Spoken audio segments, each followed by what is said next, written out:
Hai, saya Nikna Nabila Syamimi binti Salman. Student ID saya DPI 102-1145 batch 25B. Hari ini saya akan membentangkan final case study saya dalam subjek ini.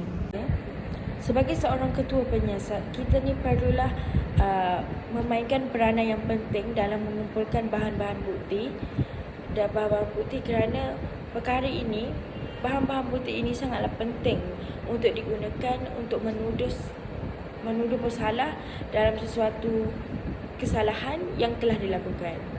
Apakah tanggungjawab first responder, iaitu orang pertama yang sampai di tempat kejadian, orang pertama yang mengetahui tentang kes yang berlaku dan mereka mungkin berada berdekatan dengan tempat kejadian dan mereka akan pergi ke sana untuk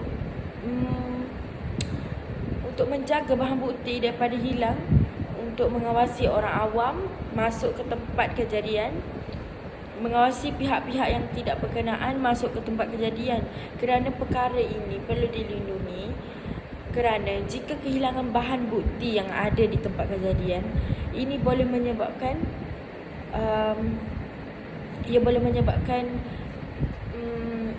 kita kehilangan bahan bukti, kerana bahan bukti ni kita tak tahu dia berada di mana. Boleh jadi ia berada di bawah meja, di atas lantai, di mana-mana sahaja. Sebab bahan bukti ni ada yang kita tidak boleh nampak dengan secara mata kasar. Dia kena diperhatikan secara teliti. Sebagai ketua pasukan, apa yang saya akan lakukan? Okey, yang pertama sekali saya akan kumpulkan semua ahli pasukan saya untuk saya beri taklimat tentang tugas mereka, tentang tanggungjawab mereka, apa yang perlu dilakukan dan pembahagian tugas secara betul lah. Okey, saya akan briefing dulu dalam skala yang besar sebelum saya pecahkan jadikan kumpulan. Okey, saya akan memberi taklimat awal apa yang harus dilakukan oleh tim A, tim B, tim C, tim D. Okey, dan saya akan membuat pembahagian tugas secara betul kerana saya tak nak communication ni kenapa saya buat taklimat, sebab saya tak nak ada yang tak faham tentang tugas mereka dan ada juga yang macam terlepas dengan komunikasi kita, macam tak boleh tak fokus lah dengan komunikasi, macam kita cakap benda lain, dia cakap benda lain. Okey, jadi first kali saya akan kumpulkan semua untuk saya beri taklimat. Dan saya akan memberikan tugas, taklimat awal, apa yang perlu dilakukan, dan saya akan pecahkan secara kumpulan untuk mereka bekerja secara kumpulan. Seterusnya, saya akan memastikan kumpulan saya membuat penelitian, kerana penelitian ni sangat penting untuk kita mencari bahan-bahan bukti. Kerana bahan bukti ini, seperti yang saya cakap tadi, bahan bukti ini sangat penting kerana ia dapat menuduh pesalah di mahkamah nanti, dan pihak hakim juga akan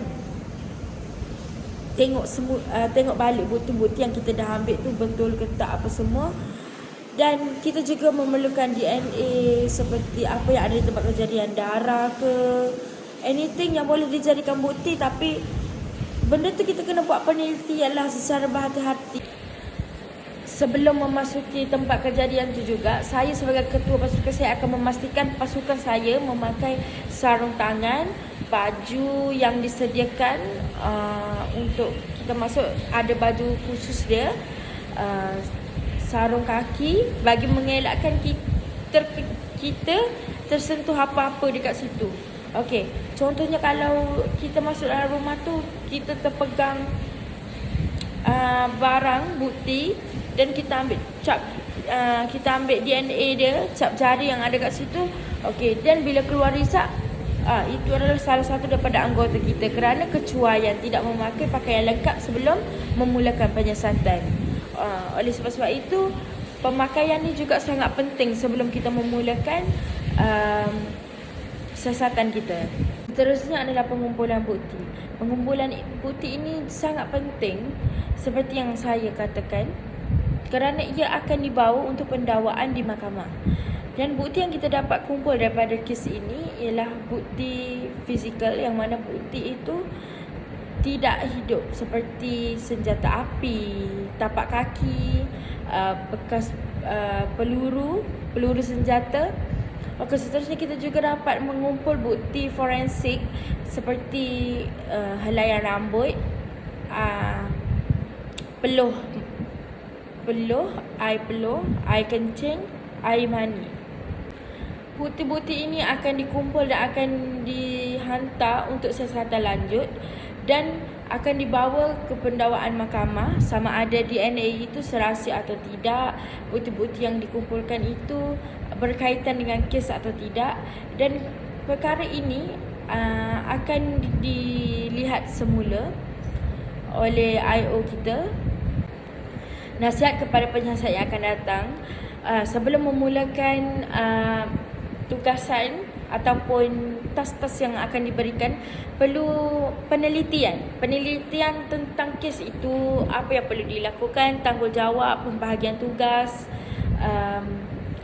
Perlu mengekalkan komunikasi yang baik, kerana jika kita kehilangan komunikasi, perkara itu tidak dapat dibuat dengan mudah dan akan jadi lebih sukar.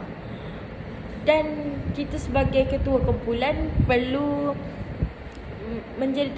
kita perlu tegas dalam membuat sesuatu kes, kerana kalau kita ketua kumpulan yang main-main, dan kumpulan kita, ahli pasukan kita pun akan buat kerja tu secara main-main juga.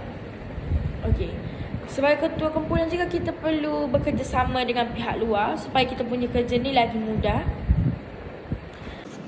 Kita juga perlu bekerjasama dengan pihak luar untuk memudahkan urusan kita, kerana tidak semua daripada ahli kumpulan ini berkepakaran dalam semua bidang.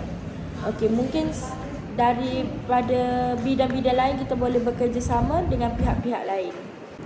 Kesimpulan saya, kita perlu menganalisis dokumen awal, mengenal saksi tambahan, menyemak bahan bukti, dan kita perlu mengekalkan komunikasi yang baik dalam kumpulan, bekerjasama dengan baik.